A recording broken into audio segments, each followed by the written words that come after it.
চোদ্দ বছরের সংসার শেষে নতুন যাত্রা সুবিজে মোহনা।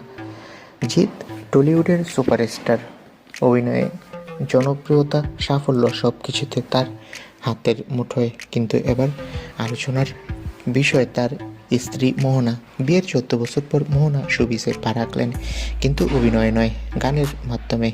ওম জয় জগদীশ হরে ভজন রেকর্ড করেছেন তিনি। গান প্রকাশিত হয়েছে গ্রাসরুট জ্যোতি ইউটিউব চ্যানেলে।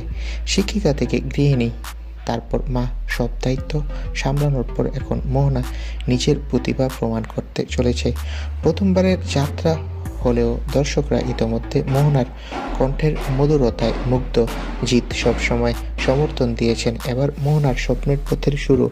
এটা শুধু একটি নতুন কেরিয়ার নয়, এক জীবনের নতুন অধ্যায়। সোশ্যাল মিডিয়ায় ইতোমধ্যে শুভেচ্ছার প্রতিক্রিয়ার ঝড় চলছে। বিয়ের 14 বছর পর মোহনার এই আত্মপ্রকাশকে সবাই দেখছে আগ্রহের সঙ্গে। তো বন্ধুরা, এই বিষয়ে তোমাদের মন্তব্য কি, কমেন্ট করে জানাও। ধন্যবাদ।